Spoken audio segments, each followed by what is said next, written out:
Hello guys, nandito na naman ulit. Sorry po, naputol po yung video ko kanina kasi bigla ang may ginawa ako. Ngayon, hindi ko na malayan yung video ko na stop. So ngayon, titingnan na natin ngayon ang niluluto natin guys. Yan, kumukulo na siya Talagang ano na, kulong sana yan, kulong-kulo na siya guys. Nagsisimula na siyang kumulo.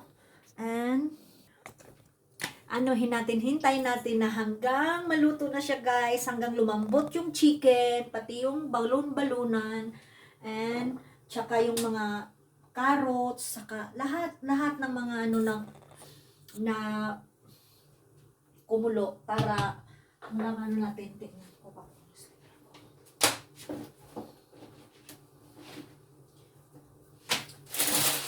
At saka pala guys, makalimutan pala. Ito pala yung ilalagay natin sa soup natin. Yung tinatawag na pasta zara na versimile tagliate.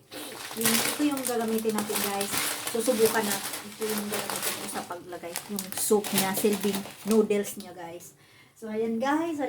Keep on watching. Matatakam kayo dito sa kuskusera ng Croatia. Lahat sa susunod na mga upload ko, susubukan ko ring magluto ng ibang putahe ng Croatian also. Para sa ibang mga kaibabayan natin dito, kung sakasakaling gusto silang kumain din, kasi mostly talaga sa ating mga Pilipino, mahirap talaga din yung mga pagkain nila. Iba yung pagkain natin kaysa kanila. So ngayon, sinasanay ko po yung sarili ko na magluto ng tradition food ng mga Croatian. So, sisikapin ko po guys na mabigyan ko yan ng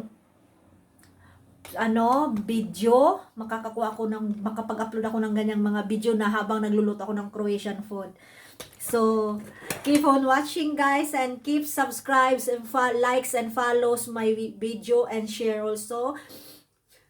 Sana magustuhan nyo kahit parang hindi pa ako masyado marunong makapagsalita. Pero guys, pasensya na kayo. Pero susubukan natin yan na maging maayos ang lahat. Kasi gano'n naman talaga pagbago guys, di ba? Charot. Ayan na guys. Tingnan nyo guys.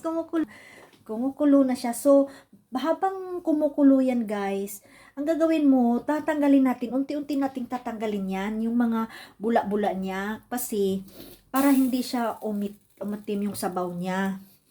Yan guys, yan ang sikreto nila pala pag gumagawa ng mga soup. Kailangan tatanggalin mo yung mga bumubula-bula sa hanggang sa matanggal, hanggang sa maging malinis siya guys. Ayan. Diba guys, nakikita nyo? Kasi yung mga mamaya kukunin ko yung mga guys, yung mga kung ano yung nakalagay diyan kasi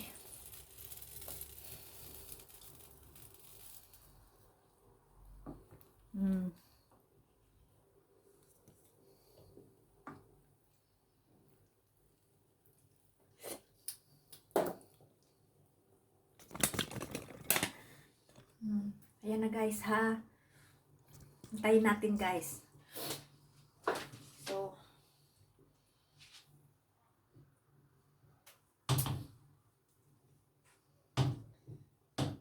magugustuhan nyo to guys. Ako dati ayaw kong kumain. Sa totoo lang guys, ayaw kong kumain. Kasi sabi ko, nung hindi ko masubukan, sabi ko hindi ko alam kung ano ang lasa. Pero nung na-try ko once, nung gumawa yung biyanan ko, naku po, sabi ko sa'yo, tuwing pumupunta ako doon sa mother-in-law ko, always yuha soup ang lagi kong kinakain. Hinihigop ko. Kasi nga, sarap-sarap talaga siya higupin. At kahit sa trabaho ko sa restaurant, ginagawa kong tea. Ginagawa ko siyang tea kasi sarap higupin. Kasi sa restaurant, mayroon kasi gumagawa sila ng yuha rin. So, sana maging okay. At hopes na magugustuhan siya ni Mister. Then, keep on watching hanggang sa maluto. Abangan natin. Saka guys, before po maluto yung natin habang naghihintay tayo, yan na kasi guys, kumukulo na siya guys. Kumukulong-kulo na siya at malapit na malambot yung chicken natin. Ayan guys, malapit na malambot na, tingin ko malambot na siya. Pero hindi pa natin siya pwedeng ilagay ang noodles nito guys kasi hindi siya masarap pag sakaling overcook siya. Kaya hintayin natin na dumating yung asawa ko, saka natin iluluto yung noodles. Kasi madali na naman yun, within 5 minutes, 3 minutes siguro tapos na. So ngayon guys, kailangan natin magsaing. Sasaing ako ng kanin muna guys. Para pagkaluto nito, maluluto na rin yung yung kanin ko, tsaka ready to eat na pagdating ni Mister.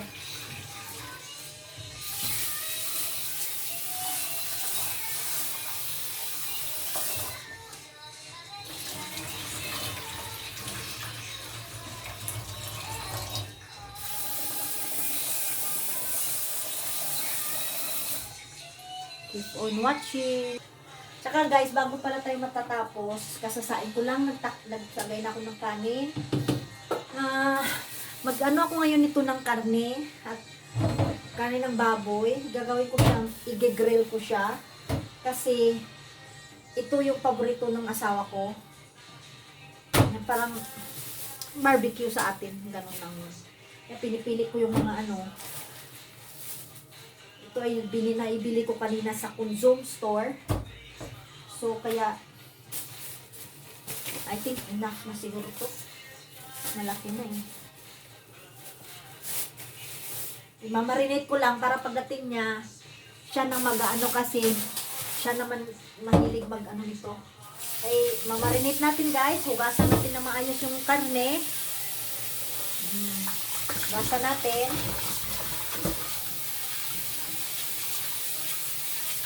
Lagyan natin dyan.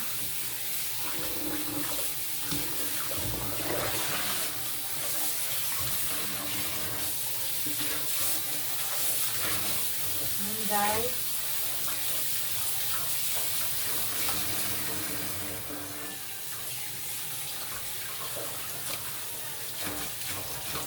Timplahan ko lang yan siya.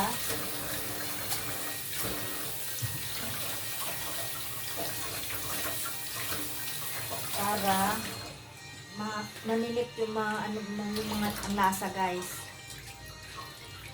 So ito naman is parang lang din siya guys, parang Filipino din siya na kasi mostly sa atin mahilig naman tayo sa mga barbecue eh. Pero simple lang to. Lagyan ko lang siya ng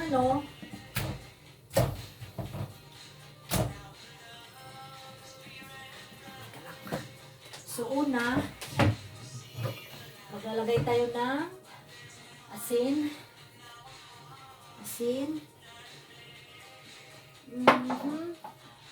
Black pepper.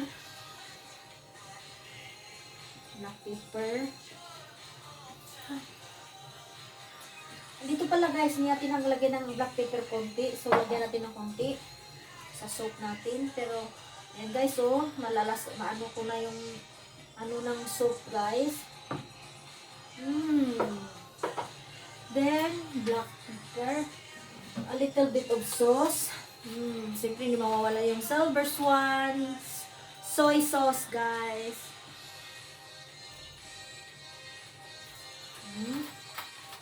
Konti. And then, lagyan natin ng konting mantika. Guys, and sunod is hugas tayo ng kamay natin. And mix lang guys.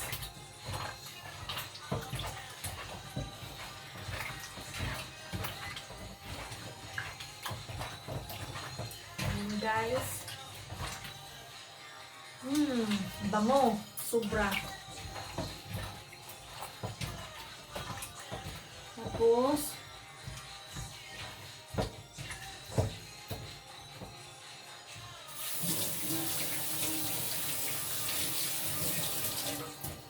kailangan natin pala ng garlic guys. Garlic.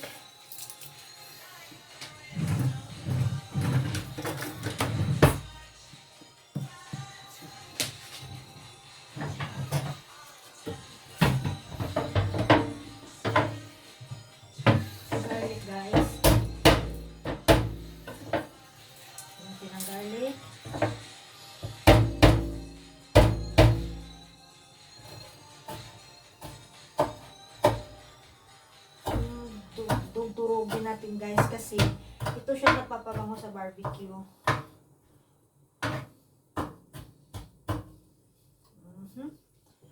Papabango yan. Parang yung ano ko. Tapos guys, mix lang. Mix lang natin. Uy, no. Para masarap. And pagkatapos, halo ulit. Haluin ang haluin guys. Haluin ang haluin. And, yan. Hanggang sa magiging maano na siya. So, hayaan natin yan guys na hanggang pagdating ng ano na maluto. Maano siya.